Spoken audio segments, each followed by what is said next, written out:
Hello, my name is Orna, and I'm a special event floral designer in San Francisco with my shop Ornamento located in the Fairmont Hotel. Each month, I will be sharing a little bit of my world with you. Today, I have my great friend Laurie Firestone, and she will be sharing with us how to set up a beautiful formal table. For those of you who don't know, Laurie Firestone is the former White House Social Secretary for President and First Lady George H.W. Bush. Yes, Laurie, this table, first of all, it's a beautiful table, but then all this flatware and the glasses, and I'm confused. Well, let me walk you through it. First of all, I have done a formal setting that you would not ordinarily do probably for just a neighborhood party. But it was the way we did our White House state dinners, and we had about 30 of them. So I had a lot of practice in seeing how they were done. And as you will see, we have used chargers, and then we have the dinner plate, and for this setting, I have just put a smaller plate with the napkin. And I would like to just mention quickly, napkins are either on your left or in your plate. I noticed that at a lot of events I've been to, they're sticking them in the goblet, but that really isn't the prettiest way. If you were doing your wedding or a beautiful dinner, I would suggest you put them on the plate. Then you'll see, Orna, that we have a lot of flatware.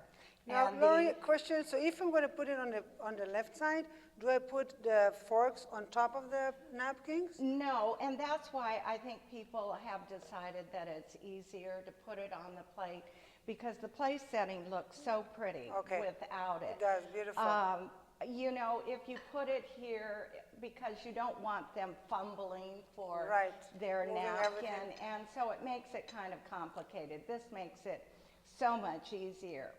Now, in terms for the place setting, you will see that on the right-hand side is this tiny little fork. Beautiful. And this is called an oyster fork. And so if you were serving oysters, it would be the right-hand side. And that's the only fork that you would find on your right-hand side. Then I thought for today's make-believe menu, we would have soup first. Which is and that's your first spoon. You always work from the outside in on your utensils. So soup would be first, and that would be your spoon here. Then you would have your dinner fork, which is on the outside. Then the next course would be your salad fork and your salad. So that's next. And of course, your knife is on the inside with the blade pointed towards the knives. Then I put here the dessert fork and spoon. That could also be up here. Or it could come when you serve the dessert. If you had a plated dessert, you might have the fork and spoon on it. So you don't have to put it on the table. And then, of course, you saw the butter plate with the butter knife. Now, in terms of the glasses, we have a water goblet here, a champagne flute, a red wine, and a white wine. And the goblet, water goblet's a little in the back, and the champagne as well, because usually people wait for the dessert or after dessert to toast and have the champagne. I understand. What if they serve only white wine and champagne? Do you still going to have the red? Then you would not have the red wine glass. Okay, so you would just do that. And what happens if they're going to offer red or white? Are they going to remove the red or the white if I'm drinking only white? Well, at the hotels, they tend to do that. But, and it's fine to do it at home, too. I think it makes it less confusing. But it makes, as you can see, a beautiful setting when you sit down and you have that option of either a red or white wine. I mean, I even like it just as a setup, just more glass, clear glass on the table for part of the decor. I think it's beautiful. At the White House, we had vermeil flatware, which is silver covered with gold, which made our place settings look very beautiful. And of course, the White House china, there are different chinas. Many of the presidents have had their own china, so that you pick the flowers and the linens to go with the china. Wow. And today, I mean, you have chosen this beautiful tablecloth, which is sort of a blush color, Correct. which is very complimentary to everybody. And I love your arrangement because that is just the right height, and it is so vibrant. And of course, thank you. At the White House, we always tried to use flowers that were in season. I absolutely love your flower arrangement, and I love the way you've done it with clusters of different flowers. Can you tell us a little bit about it? Absolutely. Laurie, I tell all my brides, try to get married in May. May is the best time for flowers.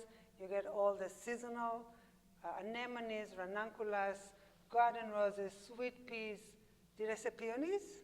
Yes, I love those. Mac orange. And one thing it's very important, always when you do your event, always have one place that has a focal point. Because when the guests are going to walk into the room, that's the first thing they're going to see before they're going to see all the tables. And then, of course, make sure you have the most beautiful, spectacular centerpiece with seasonal flowers, which are going to look fresh, beautiful, and exquisite.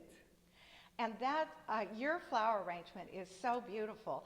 And that's why I was saying in the beginning that I hate it with these events where they have the napkins sticking up. Absolutely. And it detracts from the beautiful floral arrangement. So I hope all your watchers will try to think about that when they are setting their table for a special event. When you walk into a ballroom with 300 guests and 30 tables, you don't want to see napkins standing in a wine glass. You want to see the beauty of the flowers, the linen, the candles, the whole atmosphere, Absolutely. the lighting.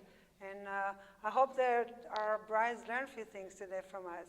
I hope so. I have a question for you. You have green chargers and you have gold chargers. Well, can you tell me a little bit about? Yeah, I just thought it would be fun today to give you that option or share that option, because you can see that the gold is far more dressy. And so if you wanted it super dressy, but you still were having kind of a special dinner, you might want to use green chargers. Or what I've done at home is use both and mix them up. Just like today. And it's more fun. It's more fun more and whimsical. Yeah, and I think that all the plates, I love the way today they are mixing and matching different patterns. They blend, but they're not more the same. contemporary, Yeah. yes, I totally agree. And so you might use for your salad plate, instead of a plain white plate, one that had a gold rim that would go in with this one. Or you might use another heron china. This is the birds, but you could use the fruit and berries colors, if you wanted to. And it looks like, and it matches beautifully.